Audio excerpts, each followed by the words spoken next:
Hey, greetings, everyone. Lieutenant Colonel Alan West here, the Executive Director of the American Constitutional Rights Union, and welcome to another episode of Live Free TV. Without a doubt, when you think about living free, first of all, you cannot live free if you do not have sovereignty, if you do not have control of your borders, if you are just allowing anyone to come into your country.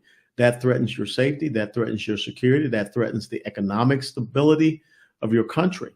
And we see that happening right now. We have seen that for the past 3.5 years with this Biden-Harris administration. So I could not think of anyone better to talk to about what is going on at our border, someone that is there up close and personal, and that's Sheriff Mark Lamb. Sheriff Mark Lamb is an American law enforcement officer and politician who has served as sheriff of Pinal County, Arizona since 2017. He is a member of the Republican Party, and he previously served in the Salt River, Pima, Maricopa Indian Community Police Department. Sheriff Lamb, thanks so much for joining us here at Live Free TV. Thank you, Colonel. It's an honor to be on your show. I appreciate it. You got it, my friend. Let's talk about what's going on down there, because just recently, because of the desperation of a certain person that's running for, president in the United States of America, they just decided to go down there and take a little peek at the border. Give us your assessment of what you saw with this, without a doubt, show pony visit to the border by Kamala Harris. Well, first of all, I think that show pony is the right description. This is a dog and pony show. This is a circus, and just from its inception, when we take somebody who wasn't even voted in on the primaries and plug and play her into this campaign because they were worried that Joe Biden would lose. They knew he wasn't the right candidate. And then who they roll out? They roll out Kamala Harris, probably one of the most unlikable politicians in the history of this country, certainly one of the most unlikable vice presidents in this country. And much of that comes from the fact that as a border czar and as an administration, they have completely failed the American people. Out there in Texas and here in Arizona and all across the southern border, they have absolutely failed the American people. And what used to be a lot easier for them to hide over the last 3.5 years, the problem is so huge that everybody in the country is now feeling it. No matter where you live, what state you live in, we've all become border states. So when she came down here a few weeks ago, it was 100% political. She knew that she knows that she is losing this race, and she's losing it large in part and mostly because of the border. And because the border has been such a disaster, they're trying to go into scramble mode. And this was actually in 3.5 years, the first time, or almost 4 years, the first time she's actually been to the official border and seen it. And look, it's too little too late, Colonel. No, you're absolutely right. That's a good point of delineation, because when she came to El Paso, Texas, she visited a port of entry. She didn't go to the actual border. And even still, when she went down to Arizona, I think it was like maybe 30 or 40 minutes. You're not going to learn anything in 30 or 40 minutes other than someone taking a picture with you and a Border Patrol agent. So in these 3.5 years, just give us an understanding of what you have seen happen going from the Trump administration to this Biden-Harris administration on the border, because your county is right there along that border. Well, and just I want to make sure that people understand we're one county off the border, but we're part of the Tucson sector. But what makes us kind of like a border county, and the right reason the federal government treats us as a border county, is because we have an Indian reservation on the south end of our county that actually runs into Mexico. So the first county they're going to get to after they come off the reservation, they land right into my county. We have that desert area where the cartels push those gotaways you hear about. These are the men that are in camouflage clothes, carpet shoes. And then we also deal with them on the I-10. So whatever gets through the border and gets into a vehicle and is now being transported typically by Americans who are being engaged into the transnational criminal organizations that those cartels are, they're paying Americans to come down and pick these people up. And then they have to come through my county to get to the de facto distribution hub of America, which is Phoenix. Phoenix is being that one of those where the cartels distribute the people and the drugs throughout the rest of the country. So Pinal County, if we don't stop those people and those drugs, they're going to flow throughout the rest of America. And mostly these are the people that we need to make sure we stop, because these are the ones the cartels are trying to hide from law enforcement. They are trying to get in here undetected. And so we feel that responsibility. Let me just give you some real quick statistics on how this has affected Pinal County. In the first 3 years, we saw an increase of 377% increase in traffic stops involving human smuggling. We saw a 461% increase in pursuits involving human smuggling. We're doing this. If we go out there and work it hard, Colonel, we're getting into a pursuit every day. Not to mention, we've had a 600% increase in fentanyl seizures in my county in the last 3.5 years. These are unsustainable numbers. They are numbers that are affecting America, my county first and foremost, and then Arizona, and then the rest of the country negatively. So yeah, there's been a huge increase. And I was a sheriff under President Trump, and I'm glad you brought that up. I was a sheriff under President Trump, and I've been a sheriff under this administration. I will tell you, it is a night and day difference, and it started on January 21st of 2021. That's how quickly this had an impact. Immediately, we started to see a huge difference in the trafficking we were seeing under President Trump and his administration versus this administration. And one last quick thing is, I first thought maybe this was incompetence or ignorance or an inability, just not knowing how to do your job. It was quickly that I realized this is very intentional, and this is happening on purpose. And it's sad that Americans would do this to our country. No, you're absolutely right. And one of the great things that you just brought up, there's a similarity between what you are seeing and experiencing and here in Texas, is the whole gotaways and how the cartels are using those open deserts and rough terrain. We see that out in the Big Bend sector here in Western Texas and also El Paso, the carpeting on the bottom of the shoes so they can't be tracked. Those are the individuals that we should really be concerned about, because that's where you get the drug trafficking. That's where you get the terrorist trafficking.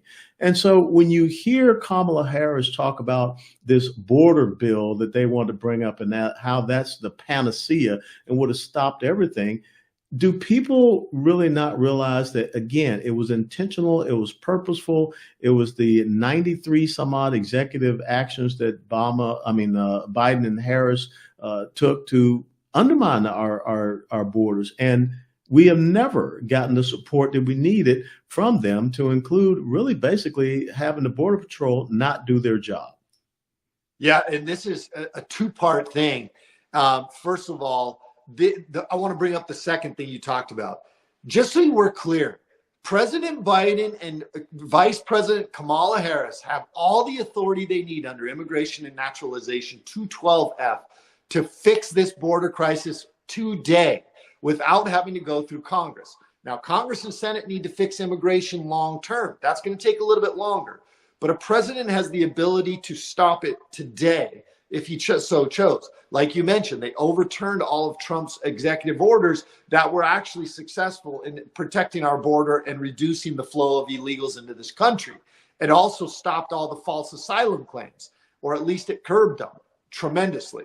Then what we saw, now what we see is they're saying, well, we can't just do it. We need Congress and Senate. Now, I want to go into the border bill. And this is where I think Republicans have failed dramatically in the last 6-8 months since this border bill went in front of the Senate. First of all, if they truly wanted a border bill, they would have looked at H.R. 2 as a standalone bill, which came out of the House, which was which was actually a border bill. It was actually a border bill. What we saw through the Senate, they never had any intention of passing this. And the Republicans fell for this hook, line, and sinker. They found a few Republicans that would get behind it so they could call it a bipartisan bill. They never intended for this bill to go through. This was a global assistance bill, and they wanted to hang the Republicans on this. This is why Tim Walz talked about it 4 times. This is why everywhere Kamala Harris goes and Tim Walz go, they talk about this border bill. And Republicans have done a poor job of slicing and dicing and destroying this because they don't want to hurt their friends' feelings in Senate. The fact is, we shouldn't have gotten hoodwinked, and we did. This was a global assistance bill masquerading as a border bill. Let me tell you, there was only about $20 billion that was going to go towards the border. And it was not designed to fix the problem. It was only designed to put more Band-Aids on the problem and throw more money at it. All of us are struggling in this country financially. Now we have Hurricane Helene, and we're talking about all this money going to these illegals. Let me tell you what that border bill included. It included $2.3 billion to go to these NGOs, these non-governmental organizations that are currently aiding and abetting in the trafficking of humans into this country. They wanted to give them $2.3 billion more of your tax dollars to those NGOs. Not only that, they wanted to give over $9 billion to the State Department, which would ultimately end up in the hands of the UN for global migration. That was what the money was going to be earmarked for. So this is over $11 billion of our tax dollars. We're going to go towards all these NGOs and all these different people that are currently aiding and abetting in what is going on, this invasion, the trafficking of children, the trafficking of women, through their unwillingness to fix the problem. Not to mention, they wanted to codify into law the fact that 5,000 people a day could come into this country for 7 days straight. So if you went 5 days and then on the sixth day it was less than 5,000, they would start the clock all over again. Let me ask all of your listeners, what is the acceptable number of illegals that we should tolerate every day? The number is 0. That's the answer. And they wanted to codify into law 5,000 a day for 7 days straight before they would do something about it. My good friend Sheriff Grady Judd out in Polk County, Florida, said it the best. He said, if you can stop it at 5,000, you can stop it at 0. And that is what we should accept as Americans. We've allowed our government to shift the Overton window on us as Americans, and we are now tolerating things that should never be tolerated. And one of those things that shouldn't be tolerated is 5,000 people a day for 7 days straight. Those are just a few, Colonel, of the things that I thought were just horrific about this bill. But in the end, they never intended for it to pass. They wanted to hang Republicans on this bill in this election cycle. And they truly just wanted to get the money to other countries. So they took out the border piece, immediately passed the Ukraine and the Israel portion of it. And now here we are still bickering over the border. But if they really wanted to pass a border bill, they would have passed H.R. 2, which they don't even talk about. And Republicans need to do a better job of destroying this border bill because it wasn't a border bill. Boy, I couldn't have said it anywhere better than what you just did, Sheriff Lamb. And when you talk about Republicans, lots of times in their dealings with Democrats, it reminds me of Charlie Brown and Lucy and the football. How Charlie Brown continues to go up there and Lucy continues to move the football. But the Democrats actually just move not just the football, they move the goalposts. So they don't have any chance of making a field goal. Last question I want to get to you about is there is an initiative to try to get ranked choice voting out there in Arizona. And we know what happened in Maricopa County in the last presidential election cycle. We don't want to see a repeat of that. And I think that every state, Alaska, and I believe it's Maine, that has gone to ranked choice voting is now trying to get rid of it. What are your thoughts and assessments and analysis of ranked choice voting and how it could be a deterrent to you having good, free, and fair elections in the state of Arizona? Well, let me put into perspective my position first and foremost by saying I ran for the U.S. Senate here in the state of Arizona. I didn't win. I can't say unfortunately I didn't win because I'm loving not being in politics anymore. But I'm so passionate about some of these propositions that we have here in the state of Arizona. One of them being Proposition 139, which wants to legalize abortion. I know we're not here to talk about that, but please, if you live in Arizona, it's important. Vote on Prop 139. We can talk about that another day. Prop 140. I'm actually one of the committee members. I'm co-chairing this with Andy Gould, who was a great judge and really good man. We're co-chairing this. It's a hard no on Prop 140. Like you explained, Colonel, this is ranked choice voting. Other states like Alaska are ruining the fact that they passed this in the first place, trying to get out of it. They want to make this part of our Arizona Constitution where what it does is, just to break it down for people, this is basically, we have problems in Arizona with our voting. If you haven't noticed, we haven't been the embodiment, or we haven't been the leader in elections of what you want to do. We've really struggled. And this would only make the elections even more complicating. Why? Because you're going to have people being ranked choice voted, but only on certain elections. Some of the elections will be normal. Some of them will be ranked choice. So if you thought we had problems tabulating before, imagine how many problems we'll have tabulating now. In the end, you could end up with only Democrats on the ticket based on this ranked choice voting. And it gives too much power to one elected official, the Secretary of State, who in our state is currently a Democrat. He gets to decide ultimately which of those candidates go on to the general election. So if you're a Republican in Arizona and you're already concerned about where we're going in the future as a party in this state, you can put a fork in us if you pass ranked choice voting. They will ultimately undo any of us being in office if this passes. It makes us more like California. Typically, I start with that. This makes us like California. Immediately, people are like, oh, good, then I'm a no. Just the simple fact that it makes us like California. It complicates our elections. It gives too much power to one person to be able to decide who gets to go on. It can eliminate other parties. I know independents like this. They think this gives them the opportunity, but the reality is this actually will make it tougher for them too, because you have one candidate choosing who goes on to the general election. So I know it's a lot to digest. Look, I'm telling you right now, not good. I'm an elected official, and I have been. If it was good for us and if it was good for your communities, I would tell you it is. It is not. And they masquerade it, and the title of it alone is very deceiving because it says make elections in Arizona safe act. And it is the opposite of that. It makes Arizona's elections unsafe. It is not the way we want to go in Arizona. And I think, Colonel, we're going to be able to kill this bill. We feel really good about it. I'm more concerned about 139 passing. I'm very saddened by that because I think it tells where we're at in God's eyes on this as a country. If we put in something like abortion up to 9 months, and you don't have to tell the doctors, don't have to tell the parents. But 140, if you don't like 139 now, you're going to get it one way or the other if you pass 140. So they're all intertwined. No on 140, no ranked choice voting, no California and Arizona, no power to the Secretary of State. Let's keep our elections. Let's go the other direction. Let's make it more safe by eliminating all these days of early ballots, by going back to paper ballots, and let's get it back to normal, which is what other countries do. So there I go. There's my rant. Rant over, Colonel. Well, it was a good rant, and I think it was a constitutional rant. And I am very concerned, as you just articulated, with this thing about murdering and dismembering babies all the way up to the time of their birth, 9 months. That's infanticide. And that's what you have in Minnesota. I don't think that you want to see Arizona become like California or Minnesota. Oh, by the way, that's where our presidential and vice presidential candidates from the Democrat Party are from. You're a great constitutional sheriff, a great law enforcement officer. How can the people here at Live Free TV follow you, Sheriff Mark Lamb?